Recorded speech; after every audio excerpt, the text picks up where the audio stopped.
En fait, c'est un souvenir d'enfance que j'ai. C'est que là, c'était la tradition, bien sûr, les étrennes, hein. Mais ce n'était pas Noël à l'époque où je vivais, là, parce que ça fait 82 ans où je suis au monde. Mais à l'époque, bon, de mon enfance, ça a toujours été au jour de l'an, qui était la distribution des étrennes. Ce qu'on appelait les étrennes, hein, c'était le cadeau qu'on recevait. Pourquoi on disait étrennes? Je pense, je ne sais pas, mais il faudra peut-être vérifier si c'est juste, mais je crois que c'est parce que c'était souvent des choses pratiques. Alors qu'on mettait pour la première fois, alors c'était une étrenne, c'était une première façon de vêtir soit un manteau, soit des gants, soit des foulards, des trucs comme ça. Enfin, bref, c'était le jour de l'an. Or, un jour de l'an, de l'année X temps, là, je devais avoir 5-6 ans peut-être.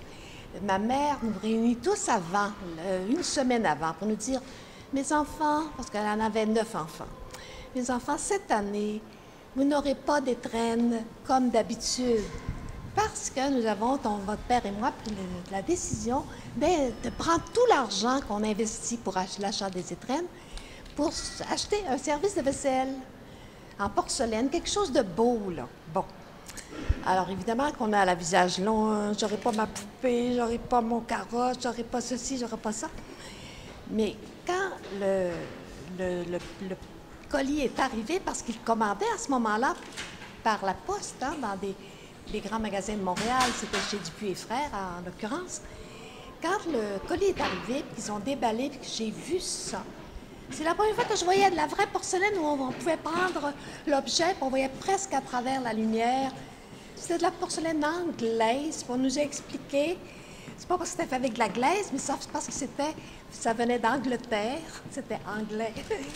Alors, c'était tellement beau que quand on est arrivé le matin du jour de l'an, puis que tout avait été placé et que nous tous bien endimanchés, on s'est mis à la table, il y avait l'oie traditionnelle dans un grand plat de service.